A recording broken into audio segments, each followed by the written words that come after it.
आप लोगों को पीछे तक से सुनाई दे रहा है?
आदरणीय माताएं, प्रिय धर्म बंधुओं एवं भविष्य निधि बच्चों,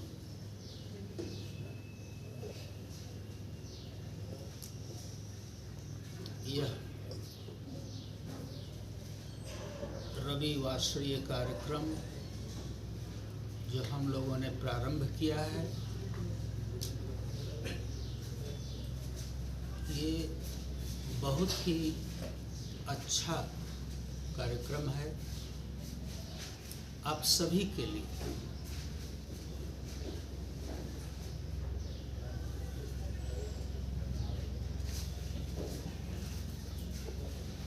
आप लोग मंदिर जाते हैं, आश्रम में जाते हैं, पूजा करते हैं, घर में पूजा करवाते हैं,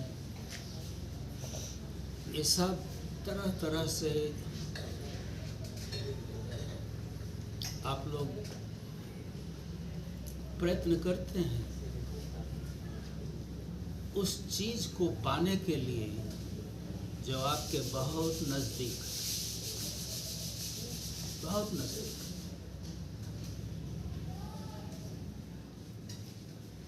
यह कार्यक्रम रविवासरीय, जिसमें हमारा मुख्य उद्देश्य था कि आप लोग बैठ कर के थोड़ा ध्यान करना सीखें। ये ध्यान के लिए है, कोई नई चीज हम रोज रोज नहीं बोलते हैं, वही चीज बोलते हैं। लेकिन हमारी अपेक्षा आपसे यह है कि आप लोग इसको थोड़ा गंभीरता से सोचें इसके बारे में। कार्यक्रम है, अब तो बसंत ऋतु आ गया है, मौसम भी ठीक है। कार्यक्रम शुरू होता है 9 बजे से, हम देखते हैं धीरे धीरे लोग 10 बजे, 10:30 बजे नाश्ता के टाइम आ जाते हैं। अगर आप सीरियस हैं, अगर आप इसको गंभीरता से लेते हैं, तो समय का सम्मान करना होगा, नहीं तो बेकार है। आएंगे, बाबा जी बैठे हैं, दर्शन करेंगे, प्रणाम करेंगे, चले जाएंगे, तो कोई नई चीज़ नहीं मिला।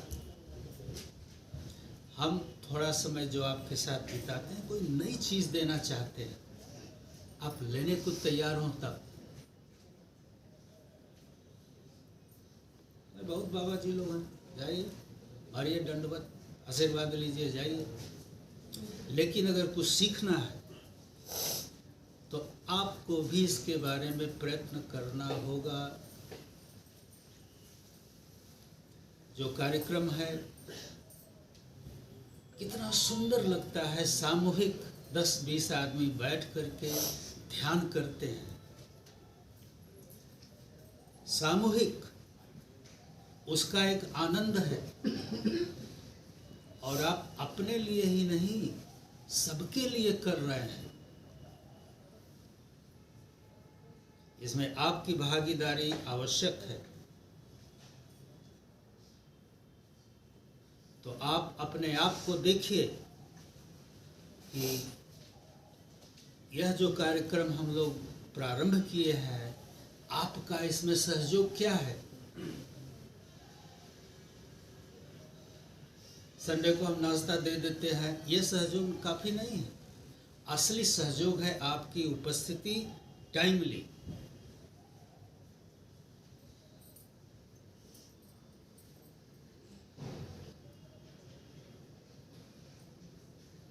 विद्यालय में भी जाता है कोई चीज़ कोई सीखने के लिए, वहाँ पे टाइम भी पहुँचता है। तो एक कहानी है, एक बार एक झुंड कबूतरों का उड़ रहा था। नीचे सरसों का दाना फेंक के बहेलिया जाल बिछाया था। सब उतर गए उसको खाने के लिए। सरसों तो चुगे, लेकिन सब फंस गए थे जाल में। कोई इधर उड़ रहा है, कोई इधर उड़ रहा है, कोई उधर उड़ रहा है, कोई उधर उड़ रहा है। सब फड़फड़ा रहे थे उसी जाल में।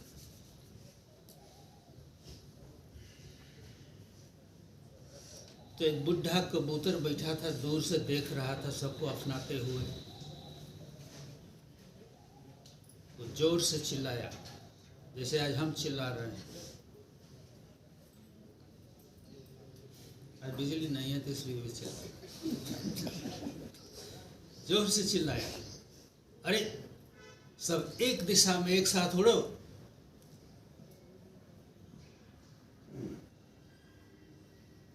सब कबूतर जो फंसे थे इधर उधर इधर उधर एक दिशा में उड़े, जाल लेके उड़ गए।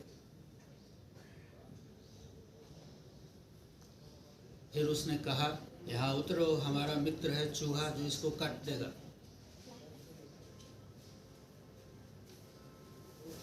चूहे के यहाँ उतरे, जाल कट गया, सब फ्री हो गए। लेकिन सबको एक दिशा में उड़ना था, एक साथ उड़ना था, एक समय पे उड़ना था। तो अगर आप लोग अपने को थोड़ा सा नियंत्रित करेंगे, अपनी हिस्सेदारी भागीदारी को इस कार्यक्रम को सफल बनाने में लगाएंगे, तो यह आपके लिए होगा और सबके लिए होगा।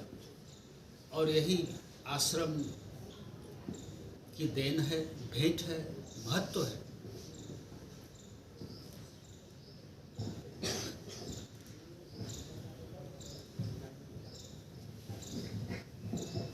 और हम नहीं चलाएंगे।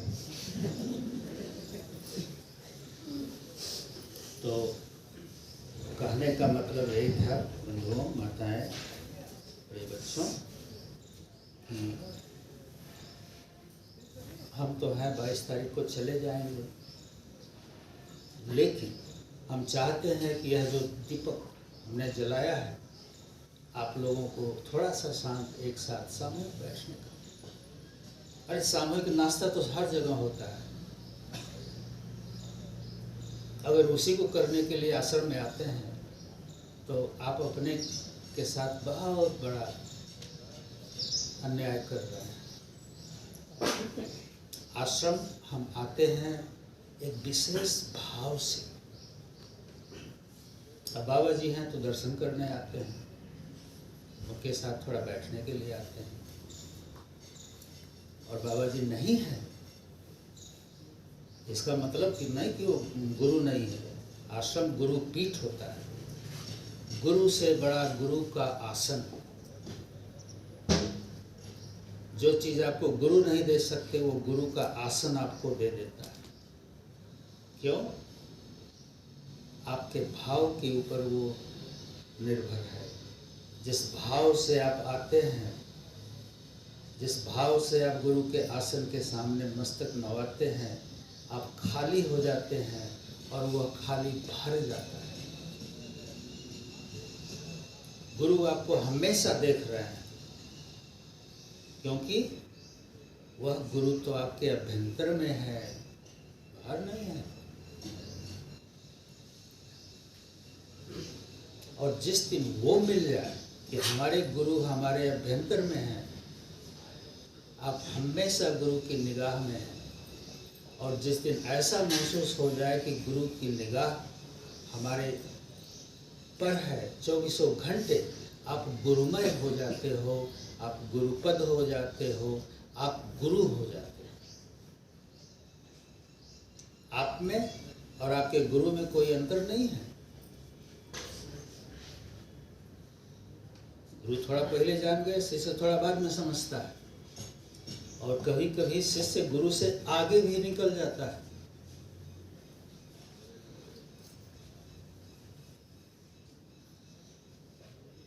तो आध्यात्मिक पथ पर चलने के लिए भीतर एक भूख होनी चाहिए, एक उत्साह होना चाहिए, एक लगन होनी चाहिए।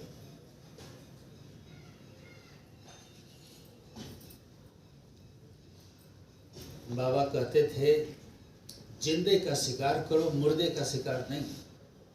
मुर्दा कौन है, जिंदा कौन है? मुर्दा वह है जिसकी आत्मा पददलित हो चुकी है, जिसके भीतर उत्साह नहीं है, कुछ सीखने का नहीं है, कुछ करने का नहीं है। जिसके भीतर वो लगन हो, उत्साह हो, भूख हो, उसका शिकार करो। आपके भीतर वो भूख होनी चाहिए, लगन होनी चाहिए, उत्साह होना चाहिए, हमेशा कुछ न कुछ नई चीज सीखने का विचार होना चाहिए। और उसके लिए थोड़ा त्याग भी होना चाहिए। तो हम ये सब चीज आप इसलिए बोल रहे हैं कि हम चाहते हैं आप लोगों को सामूहिक बैठना, सामूहिक ध्यान करना, उसका बहुत महत्व है। बाबा बोलते हैं श्री सर्वेश्वरी समूह। समूह, समूह माने ग्रुप। कलयुग में इसका बहुत महत्व है। आप अकेले ध्यान करने बैठो, उसमें कुछ आनंद आता है, कुछ आनंद नहीं भी आता है। सोचते हैं कि अरे अब हो गया, चले उठे। लेकिन ग्रुप में बैठे हो, समय है, मन करता भी है उठ के जाने का, लेकिन आप बैठे हो अपना कर, तो इसका एक महत्व है। और एक समूह में बैठ करके जब हम ध्यान, जप ये सब करते हैं, हमारे शरीर से जो तरंग निकलती है, वह तरंगे जाकर के चारों तरफ व्याप्त हो जाता है। और अपने समाज को भी हम एक नई चिंतन देते हैं, दिशा देते हैं।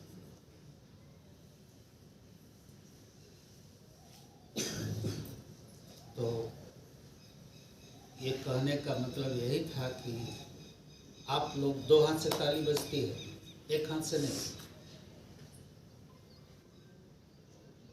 और बाबा जी का आश्रम का मुख्य उद्देश्य है कि आपके अंदर विकास हो।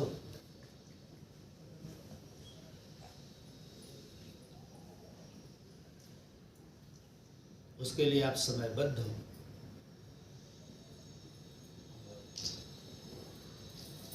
अब बसंत ऋतु आई है, यह मौसम भी सुहाना है, अच्छा है।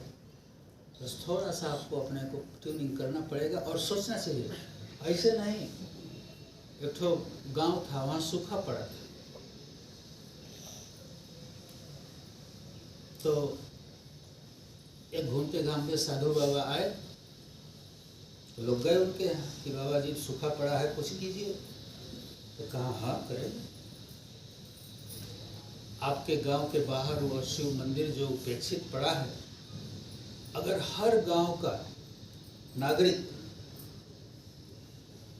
एक लोटा दूध से शंकर भगवान का अभिषेक करे तो वर्षा होगी। सब लोग कहे हाँ हाँ बिल्कुल हम लोग लाएंगे, करेंगे। बड़े उत्साहित हुए गांव वाले, वैसे जैसे यहाँ के लोग उत्साहित हुए, हाँ बाबा जी किया जाए। तो जाते जाते एक आदमी सोचा कि अरे सब कोई दूध ले आएगा, हम पानी लेके चलेंगे, उसी में डाल देंगे, कोई देखेगा नहीं।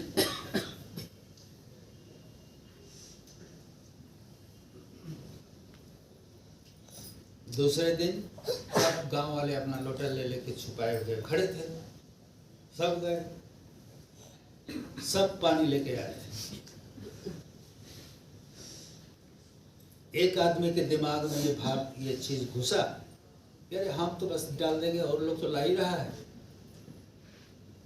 उसके दिमाग में वो विचार जब घुसा, वो तो फिर धीरे धीरे सबके दिमाग में जाके वो आक्रमण किया, घुस गया। तो अगर आप भी सोचते हैं यार सब लोग तो 9 बजे पहुंचेगा, हम थोड़ा देर से आएंगे, चुपके से घुस के बैठ जाएंगे, कोई नहीं देखेगा। सबसे पहले तो गुरु आपके अभ्यंतर में बैठे हुए देख रहे हैं कि अपने आप को धोखा दे रहे हो।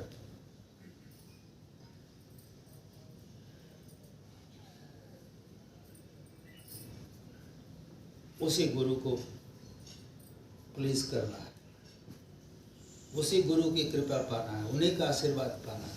जो बाबा जी कुर्सी पे बैठे हैं, आपका मिठाई का डब्बा ले रहे हैं आपसे, वो उनको नहीं खुशी करना, उसी अपने भीतर वाले गुरु को करना है। जिस दिन वो हो जाए आपको सब कुछ प्राप्त हो जाएगा। बाबा बोलते हैं आप दूसरे के पूजा के अधिकारी नहीं हो, अपनी पूजा के अधिकारी हो। अपनी पूजा का मतलब यही है कि गुरु जी को दिखाने के लिए हम नहीं करते हैं, भीतर वाले गुरु जी को से प्रेरणा लेके जो करते हैं, तो जिस गुरु जी को दिखा रहे हैं बहुत उससे भी ज़्यादा खुश होते हैं। तो लोग माताएं, कहने का मतलब यह है कि आपकी साधना आप लोग प्रयत्न कर रहे हैं, अच्छा प्रयत्न कर रहे हैं, कम से कम बैठे हैं। लेकिन हम आपको थोड़ा सा और उत्साहित करना चाहते हैं कि समयबद्ध हों।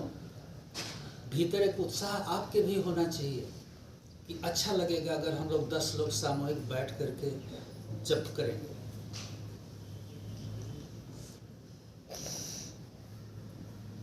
और नहीं जप कर रहे हैं, कम से कम चुपचाप बैठे। एक साथ ग्रुप में चुपचाप बैठना सीखना होगा। भजन कीर्तन गाना बजाना के लिए तो बैठ जाता है, लोग ताली पीटता है, कोई इधर हिलता है, कोई उधर हिलता है, कोई ढोलक बजाता है, कोई झाल बजाता है, लेकिन चुपचाप बैठना एक साथ,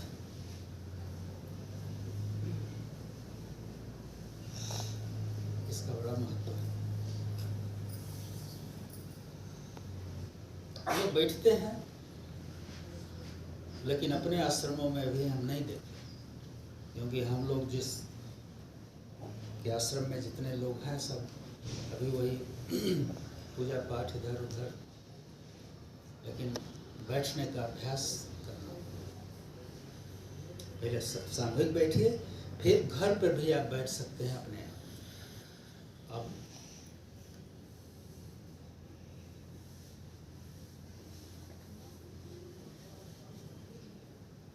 सर्वेश्वरी यही पूजा है, सर्वेश्वरी समूह का यही पूजा है कि हम सामूहिक बैठना सीखें, उठना सीखें, सामूहिक कोई काम करना सीखें।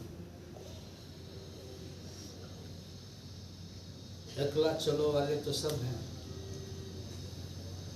सबको अच्छा लगता है, लेकिन सामूहिक कोई चीज़ अगर हम कर सकें प्रेम के साथ, उसका अलग आनंद होता है।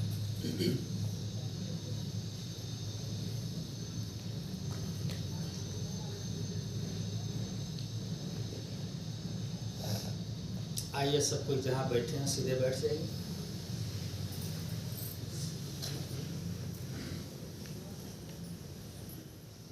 आँख को बंद करिए,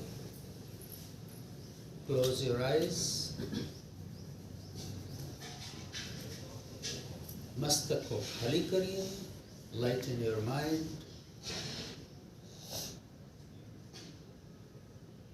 चेहरे को एकदम से ढीला छोड़ दीजिए. Relax your face.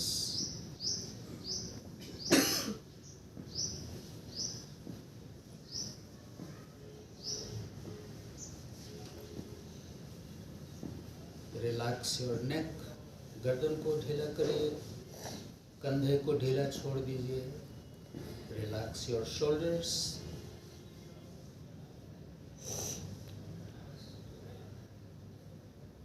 Soften your belly. पेट को भी ढीला छोड़ दीजिए.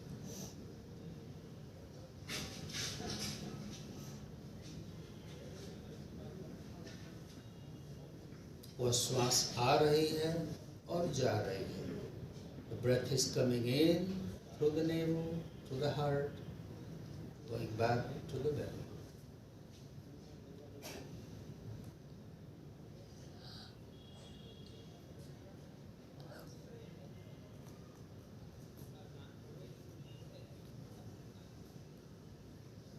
श्वास आ रही है, श्वास जा रही है.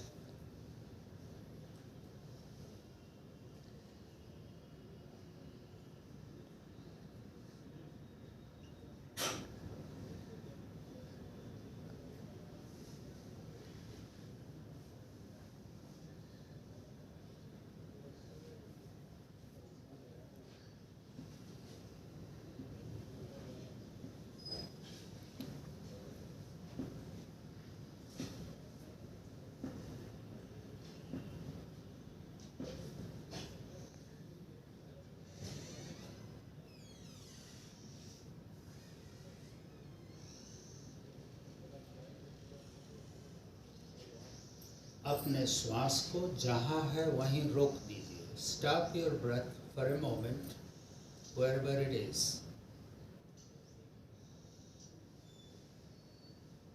Try to listen to your heartbeat. अपने हृदय की धड़कन को सुनने का अभ्यास करें.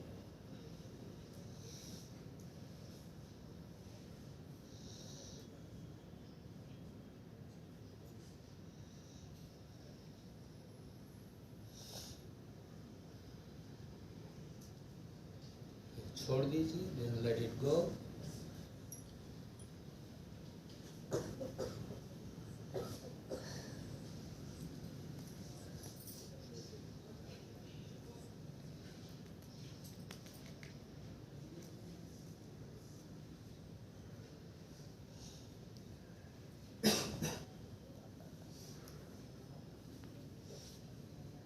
श्वास जब आ रही है, महसूस करिए आपके हृदय में सुंदर सा कमल का फूल खिल रहा है. As the breath comes in, imagine a beautiful lotus opening in your heart. श्वास छोड़ते समय वह कमल बंद हो रहा है. As you breathe out, the lotus is closing. Keep opening and closing the lotus for the next few breaths. 2-3 बार श्वास के साथ खोलिए और बंद करिए.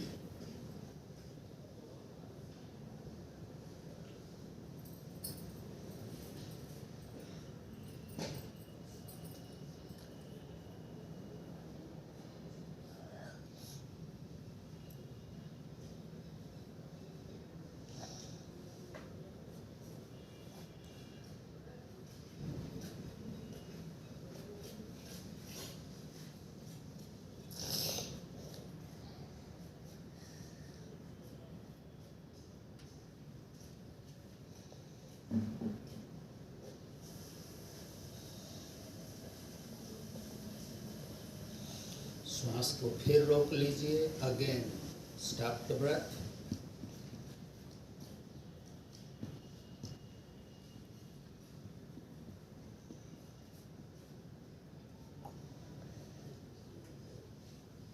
Imagine your face is radiating with light. ऐसा सोचिए कि आपके चेहरे के चारों तरफ प्रकाश है. भीतर भी प्रकाश, बाहर भी प्रकाश. धीरे धीरे श्वास को छोड़ दीजिए.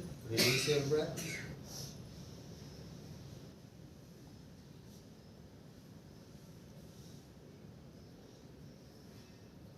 मस्तक के मध्य में मन को स्थिर करिए।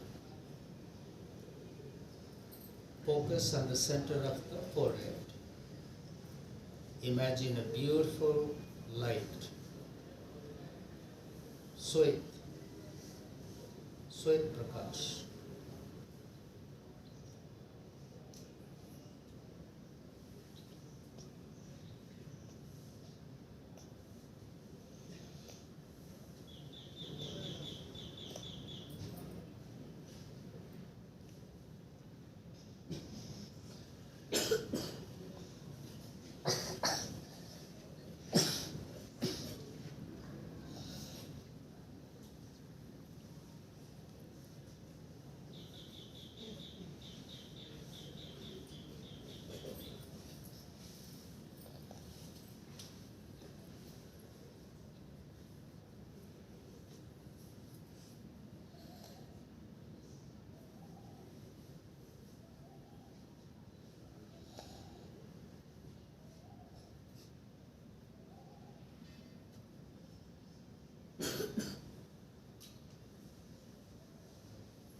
आँखों में कोई टेंशन नहीं. Your eyes are really relaxed and soft. The whole body is soft.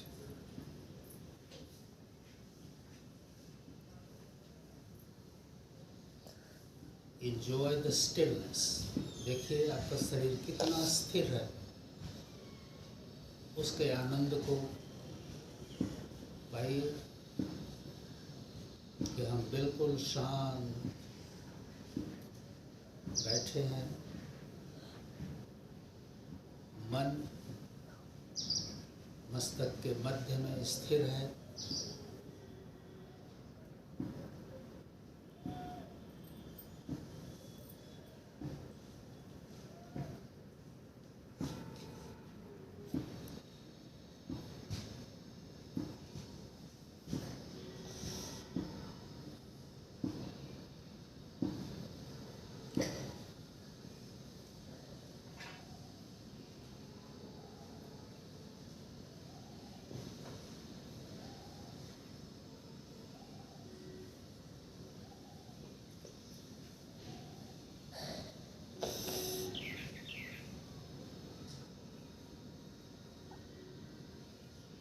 धीरे धीरे अपने आप को खोल दीजिए.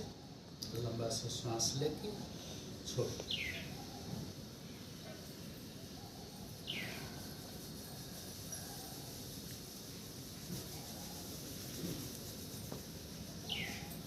कितना शांति मिलती है थोड़ा सा समय इस तरह से बैठने से. इसका स्वाद आप सबको मिलना चाहिए और बहुत आनंद है. ठीक है बंधुओं, इसी के साथ हम आपके अभ्यंतर में बैठे हुए भगवती को प्रणाम करते हैं. आपसे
पूज्य श्री गुरुदेव जी की, परम पूज्य श्री गुरुदेव जी की।